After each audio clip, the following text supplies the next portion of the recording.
pourrais continuer le dernier couplet, mais je comprends parfaitement les contraintes de temps. Quand vous gérez la question de temps, vous vous rendez compte que parfois, on ne fait pas toujours comme on aimerait. Mais ceci dit, peut-être à la fin, on terminera avec la dernière strophe. Depuis mon arrivée ici, je me suis rendu compte que j'ai reçu un don d'une nouvelle langue. Vous savez, depuis aujourd'hui, je parle la langue des signes, alors que, mais c'est grâce à ma sœur qui est là. Pour la première fois, je vais être compris par les frères et sœurs, donc grâce à notre sœur. Je me réjouis d'être avec vous. Je m'appelle Karim Ariski.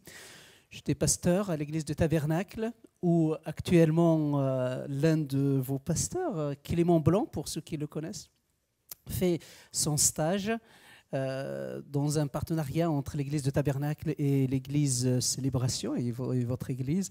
Et nous nous réjouissons vraiment pour ce partenariat qui permettra à notre frère Clément de continuer sa formation en vue de servir le Seigneur là où il le placera. Je vous transmets les salutations de l'église du Tabernacle et je vous dis aussi ma joie et ma reconnaissance d'être avec vous grâce à l'invitation de Gabriel, donc de votre pasteur.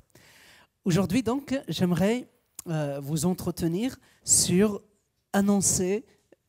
Ah non, il faut changer de la diapo. Annoncer l'évangile aux musulmans. C'est la première diapo déjà d'hier, enfin de tout à l'heure, pardon. Voilà, merci beaucoup. Et vous proposez quelques pistes concrètes pour annoncer l'évangile aux musulmans. Mais avant cela, j'aimerais introduire cette étude, enfin ce message, avec une lecture dans le livre des Actes des Apôtres. Au chapitre 1, j'aimerais lire avec vous les 11 premiers versets.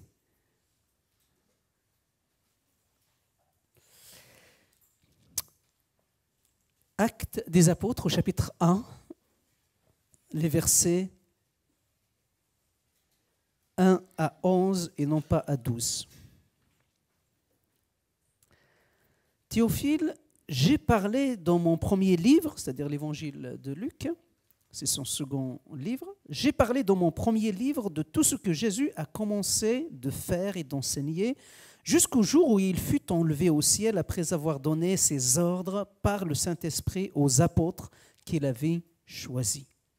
C'est à eux aussi qu'avec plusieurs preuves, il se présenta vivant après avoir souffert et leur apparut pendant 40 jours en parlant de ce qui concerne le royaume de Dieu. Comme il se trouvait avec eux, il leur recommanda de ne pas s'éloigner de Jérusalem et d'attendre la promesse du Père dont, leur dit-il, vous m'avez entendu parler, car Jean a baptisé d'eau, mais vous, dans peu de temps, peu de jours, vous serez baptisés d'Esprit Saint. Eux donc, réunis, demandèrent, Seigneur, est-ce en ce temps-là que tu réaliseras le royaume de Dieu pour Israël, le royaume pour Israël? Et il leur répondit, ce n'est pas à vous de connaître les temps ou les moments que le Père a fixés de sa propre autorité. Mais vous recevrez une puissance, celle du Saint-Esprit, survenant sur vous. Vous serez mes témoins à Jérusalem, dans toute la Judée, dans la Samarie et jusqu'aux extrémités de la terre. Après avoir dit cela, il fut élevé pendant qu'il le regardait, et une nuée le déroba à leurs yeux. Et comme ils avaient les regards fixés vers le ciel pendant qu'ils s'en allaient, voici deux hommes en vêtements blancs se présentèrent à eux et dirent, vous, Galiléens, pourquoi vous arrêtez-vous à regarder au ciel? Ce Jésus qui a été enlevé au ciel au milieu de vous reviendra de la même manière dont vous l'avez vu aller au ciel. Jusqu'ici, la parole de notre Dieu.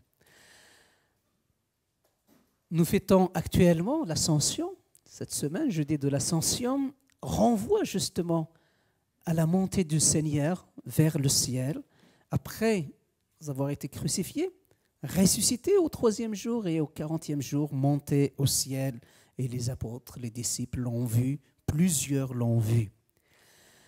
Le passage sur lequel j'aimerais revenir ce matin avec vous ne porte pas sur l'ascension, mais porte sur le témoignage, être des témoins de Jésus-Christ dans notre temps. Comment être témoin de Jésus-Christ aujourd'hui?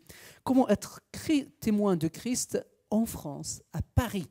L'Église, comment pour votre Église, pouvoir être témoin de Christ ici, dans ce quartier du 15e.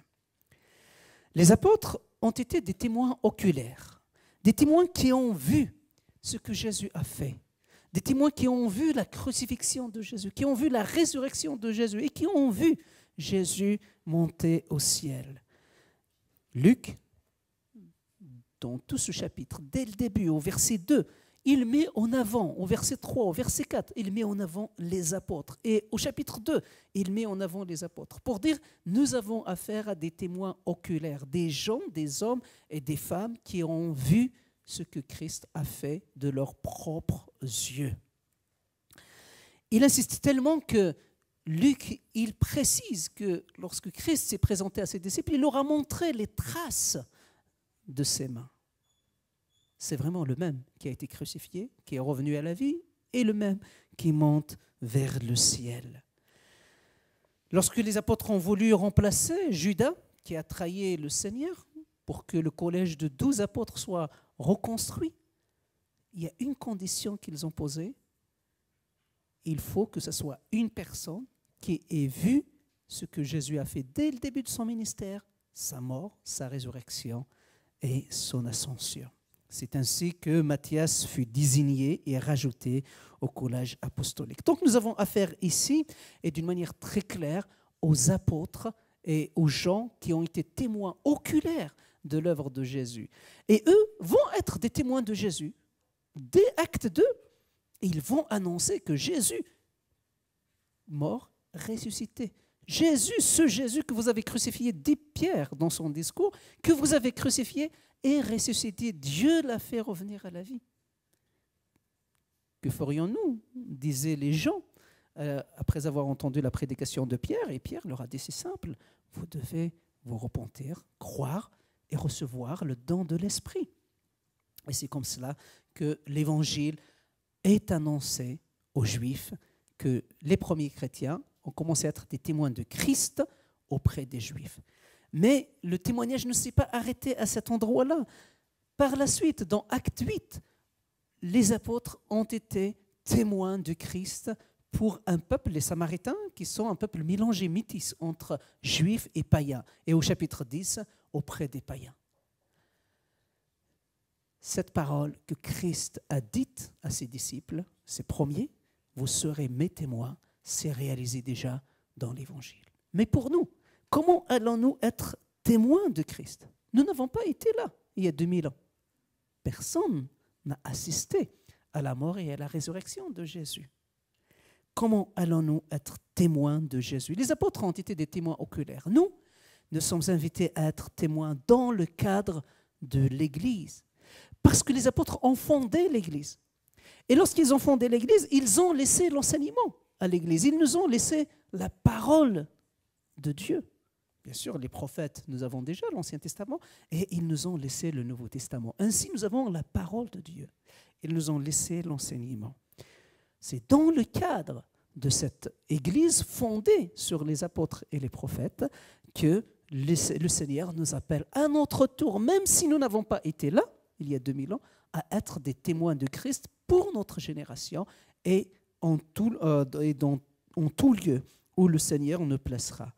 Le message de l'Évangile a été résumé par l'apôtre Paul lui-même dans son épître aux Corinthiens, au chapitre 15. Il dit, dans les 3 premiers versets, « Voici, mes frères, je vous rappelle la bonne nouvelle que je vous ai annoncée, que vous avez reçue et à laquelle vous demeurez fermement attachés. » Il dit, « Le Christ est mort pour nos péchés conformément aux Écritures. Il a été mis au tombeau, ressuscité le 3e jour, comme l'avait annoncé l'Évangile. » Nous sommes donc témoins de Christ.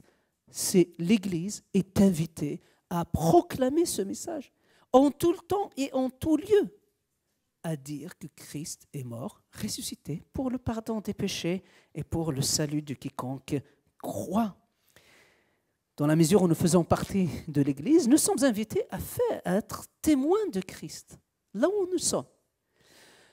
Lorsque je dis cela, cela ne doit pas nous déresponsabiliser, mais bien au contraire. Ça doit nous responsabiliser davantage. Parce que pour que mon frère et ma sœur à côté de moi soient un témoin efficace, je dois à mon tour être un témoin efficace. Cela doit aussi me soulager. Parce que je sais, je ne peux pas répondre à toutes les questions qui me seront posées par mes amis, par mes collègues, par des voisins, par les gens qui ne connaissent pas encore l'Évangile. Je sais que si jamais quelqu'un me pose la question, par exemple, sur l'islam, je ne suis pas spécialiste de l'islam, mais je peux l'inviter à rencontrer le frère, la sœur dans l'église qui maîtrise bien le sujet et il pourra l'aider dans son cheminement pour s'approcher à la foi chrétienne. S'il me pose une question théologique importante, bon, je ne suis pas bien armé pour répondre. Il faut que nous soyons très simples et très humbles auprès de nos amis, de nos voisins qui ne connaissent pas encore l'Évangile. Leur dire, mais écoutez, moi je n'ai pas d'élément de réponse à cette question, mais j'aimerais vous t'inviter à rencontrer mon pasteur, à rencontrer un frère ou une sœur dans l'église qui maîtrise très bien le sujet, qui a pris le temps de réfléchir sur le sujet. Et ils sauront vous donner les éléments pour que vous avanciez dans la foi. Donc cela nous responsabilise d'une part, mais en même temps nous donne un vrai soulagement de dire je peux compter sur mon frère, je peux compter sur ma sœur dans ce rôle de témoin que le Seigneur m'appelle à jouer et être tout simplement. C'est dans ce cadre-là, en tout cas, que je vous invite à être des témoins de Christ auprès de tous ceux que le Seigneur place sur votre chemin, et en particulier les musulmans, mais pas seulement. Dans ce quartier, vous pouvez croiser des musulmans comme des non-musulmans, et le Seigneur nous appelle à être témoins auprès de tous ceux et celles qu'il place sur notre chemin. Être témoin auprès des musulmans, j'aimerais vous proposer donc être témoin auprès des musulmans avec 5 points plutôt. D'abord, j'aimerais vous proposer 4 phases pour faire non seulement des témoins, mais pour être des témoins, mais pour faire des disciples, et non seulement des croyants, des disciples parmi les musulmans. Ensuite, je vous donnerai 3 types d'annoncer l'Évangile aux musulmans. Je vous parlerai de 2 moyens d'annoncer l'Évangile aux musulmans. Une formation pour équiper, si vous souhaitez aller plus loin, j'aimerais vous parler d'une formation pour annoncer l'Évangile aux musulmans. Et enfin, vous donner quelques outils qui peuvent être utilisés pour annoncer l'Évangile aux musulmans. D'abord, 4 étapes pour faire des disciples, car il ne s'agit pas simplement de faire des croyants, mais il faut faire des disciples. Première, c'est parler à Dieu des hommes. C'est la première chose à faire. Je l'ai nommé Opération André parce que, si vous vous rappelez André et Philippe, lorsqu'ils ont entendu dire que les Grecs s'intéressaient un petit peu à Jésus, ils ont été voir Jésus pour lui dire, écoute, il y a quelques Grecs qui s'intéressent, qui veulent te parler, qui s'intéressent à toi. Ils ont parlé à Jésus pour ces Grecs qui s'intéressaient à Jésus. Vous trouverez les références dans Jean 12, à partir de versets 20 et 21 et 22. Donc, je me sers un peu de cet exemple pour dire, nous devons avant toute chose prendre le temps de parler à Dieu des personnes que nous voulons voir se tourner vers le Seigneur. C'est là que tout commence. Tout ne commence pas avec l'évangélisation, avec la proclamation de la parole de Dieu, mais tout commence d'abord par la prière, préparer le terrain. Pour la simple raison, sur le plan purement théologique, c'est que personne ne peut dire Jésus est Seigneur si son cœur n'est pas encore préparé par le Saint-Esprit. C'est dans 1 Corinthiens chapitre 12, verset 3. Nul ne peut dire Jésus est Seigneur si ce n'est par le Saint-Esprit. Le Seigneur nous appelle à prier pour ces gens afin que le Saint-Esprit les prépare, les dispose pour qu'ils puissent répondre favorablement à l'appel de l'Évangile, pour qu'ils puissent répondre favorablement à l'annonce de l'Évangile. Il y a donc un travail préalable que l'Esprit fait, il peut le faire indépendamment de notre prière, mais le Seigneur a choisi d'utiliser l'Église pour annoncer son Évangile. Et c'est la raison pour laquelle nous sommes invités à donc participer à cette œuvre de l'Esprit dans le cœur des gens, des hommes et des femmes, avant même qu'ils répondent à l'appel de l'Évangile. Donc c'est la prière. Et vous savez que pour annoncer l'Évangile aux musulmans, la prière est vraiment très importante. Vous savez que c'est un combat spirituel. Il faut donc porter cela dans la prière et tout se gagne d'abord à mon sens, sur le plan spirituel, il est conseillé d'avoir une liste de 2 personnes, 3 personnes, les personnes que vous voulez voir se tourner vers le Seigneur et puis prier pour eux, pour elles, pardon, soit une fois par semaine, une fois par jour, quand vous voulez, de temps en temps, prier pour ces personnes, pour que le Seigneur prépare leur cœur, pour que le Seigneur les prépare, pour que le jour où vous allez leur annoncer l'Évangile, ces personnes seront plus réceptives à l'Évangile. Donc, c'est l'opération André, c'est cette opération André. Deuxième étape, c'est parler aux hommes de Dieu. Et là, l'exemple à suivre est celui de Corneille, qui a invité sa famille, et il a invité Pierre pour que Pierre parle aux gens de sa famille, à ses serviteurs, à tout son entourage. Donc, il a demandé à Pierre, à un moment donné, il faut savoir annoncer l'Évangile très clairement.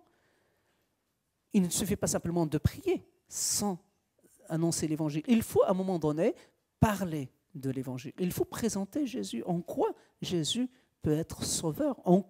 Pourquoi les gens ont besoin de Jésus? Pourquoi les gens ne doivent pas se tourner vers d'autres religions? Surtout lorsqu'ils disent nous sommes de confession soit musulmane, bouddhiste, autre.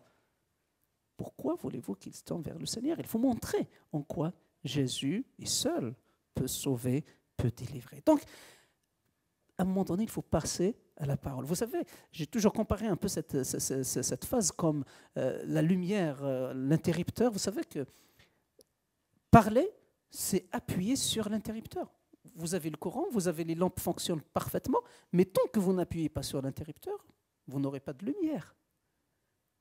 Pour que la lumière brille, il faut appuyer sur l'interrupteur. Il faut savoir présenter l'Évangile. On peut le faire de plusieurs manières. L'Église organise une rencontre spéciale pour l'annonce de l'Évangile. J'invite mon ami, j'invite mes voisins, j'invite les membres de la famille. Je peux encore lire avec des amis, avec ces personnes. Je peux lire l'Évangile avec elles, tout simplement.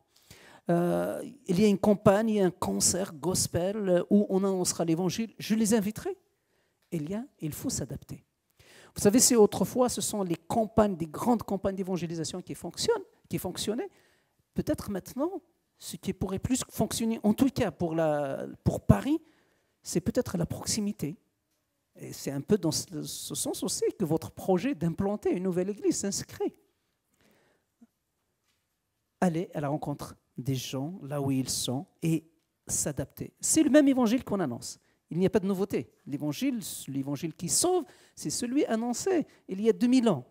Il ne change pas. Mais par contre, nous devons nous adapter en tout le temps et en toutes circonstances. Nous ne pouvons pas annoncer l'évangile de la même manière ici à Paris qu'on le ferait soit aux États-Unis, soit en Afrique, soit en Asie. Il faut nous adapter. Donc, et cela, le Seigneur peut nous aider et on peut réfléchir en Église, etc. Souvent, les chrétiens hésitent de parler de l'Évangile à leurs amis musulmans, voisins, parce qu'ils ont peur que, dès qu'ils leur parlent de l'Évangile, ils risquent de se barrer, ils risquent de partir. Très franchement, moi, je veux vous encourager à leur parler de l'Évangile. Ne vous inquiétez pas, ils vont pas fuir, ils vont même être réceptifs, et n'hésitez pas à les inviter à l'église.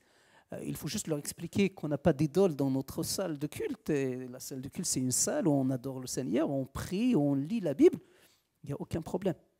Lorsque vous leur dites l'église, pour eux, ce qui vient à l'esprit, c'est d'abord l'église catholique où il y a plusieurs idoles. Ils risquent d'avoir un peu de résistance.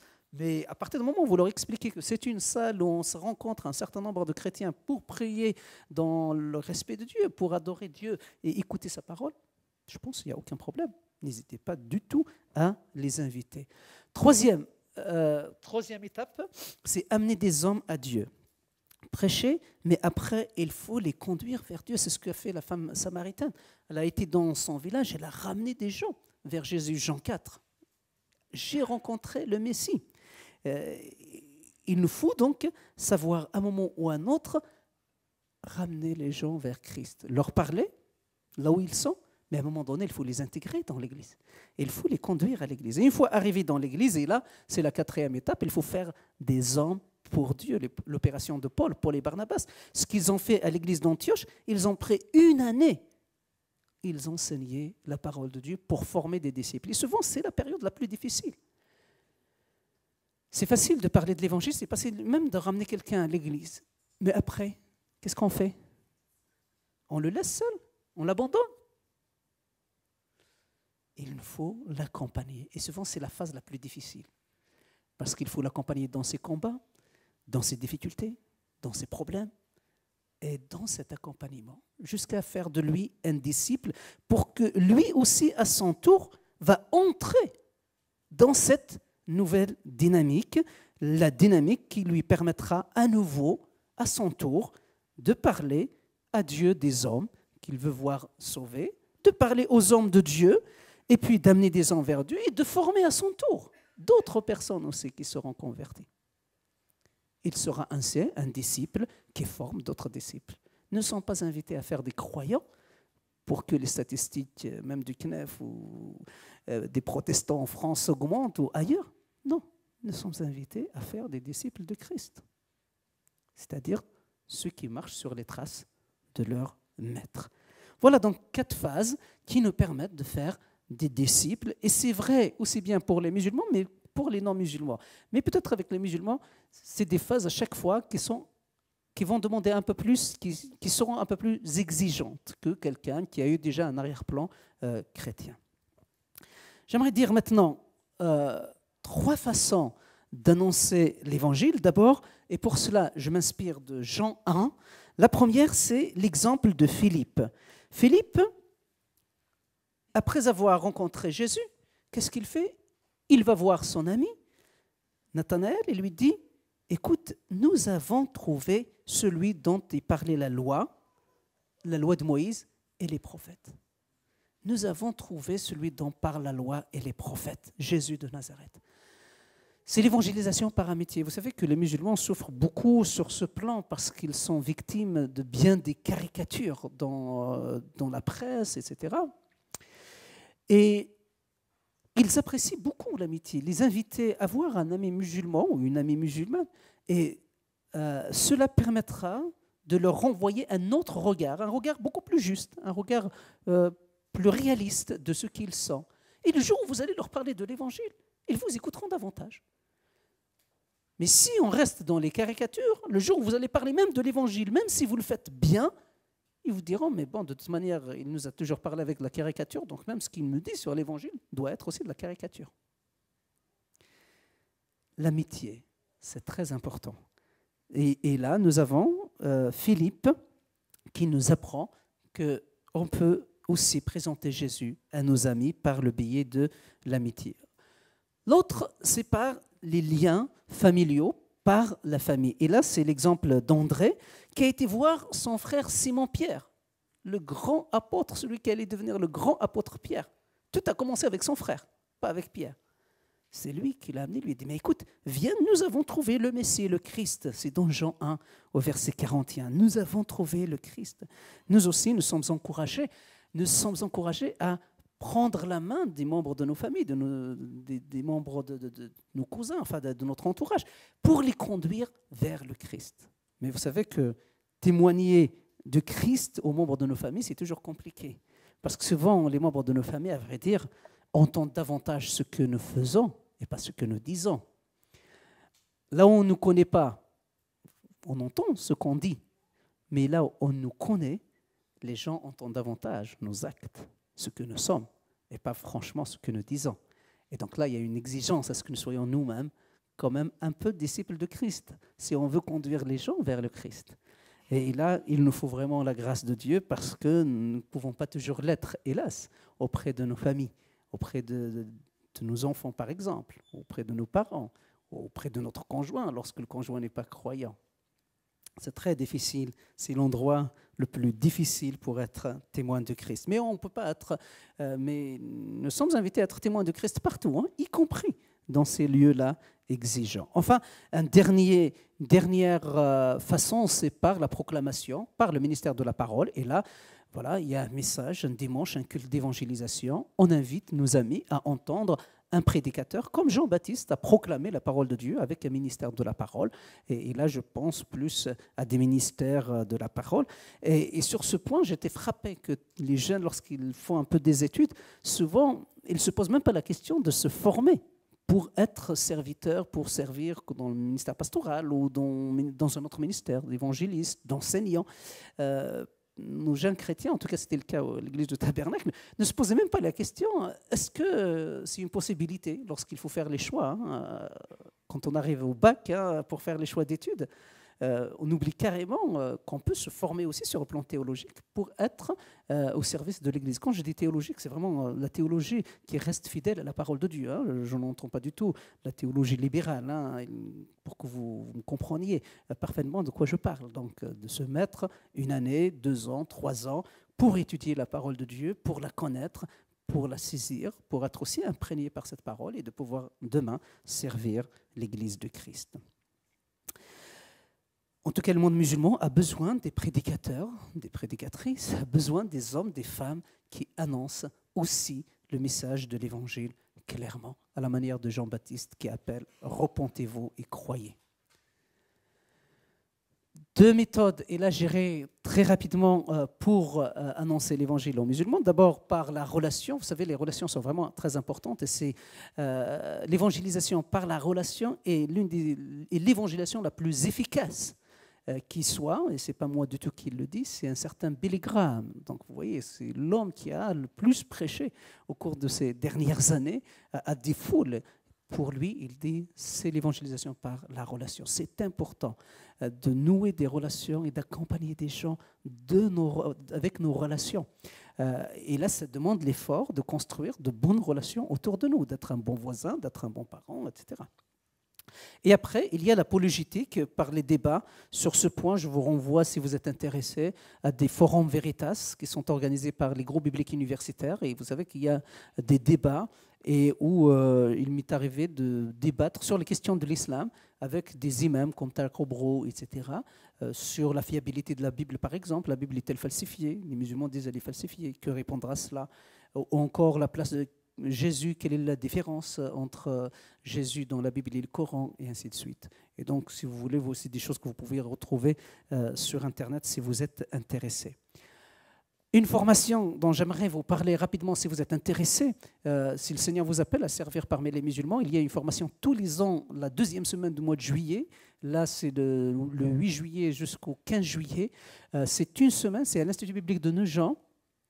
Et il y a tous les thèmes qui sont abordés. Il y a les 3 premiers jours, c'est des sujets théoriques, mais qui sont importants de comprendre. C'est quoi le Coran? Quelle est la place de Jésus dans le Coran, etc. La vie de Mohammed, comment tout a commencé. On aborde aussi la question de l'islamisme, etc. Et puis, à la fin, des aspects beaucoup plus pratiques. Si vous êtes intéressé, soit vous allez sur le site de Nogent ou vous parlez avec votre pasteur Gabriel et il vous donnera les informations nécessaires. Quelques outils pour annoncer l'évangile aux musulmans. J'aimerais vous parler des 30 jours de prière. Vous savez que pendant le mois de Ramadan, les chrétiens se mobilisent pour prier pour les musulmans. C'est un mois où beaucoup de musulmans aussi reçoivent des visions, où le Seigneur vraiment se révèle à eux. Il y a ce livret que vous pouvez télécharger sur Internet pour la prière ou commander. Il y a le programme Al-Masira. C'est un programme qui est fait pour aider, si vous voulez lancer un peu les groupes alpha, si vous avez dans votre voisinage 3, 4 musulmans et vous voulez faire le programme de Al-Masira sur 12 rencontres, c'est exactement comme les programmes alpha et c'est vraiment très très bien fait. Ensuite, il y a quelques outils qui aident. Vous avez là, c'est le film de Jésus, là ça aide énormément les gens qui le regardent. Et puis là, c'est des témoignages des anciens musulmans, même des frères musulmans qui se sont convertis. Et là, c'est un CD de Alléluia North Africa, c'est des chants en arabe, en kabyle et en shloh, plusieurs langues d'Afrique du Nord, où c'est des chants qui annoncent aussi l'évangile.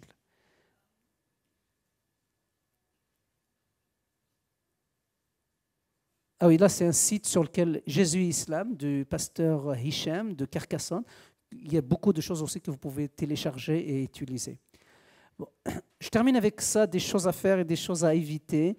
Mais là, j'irai très rapidement, peut-être je dirais une chose pour chaque sous-chapitre. Là.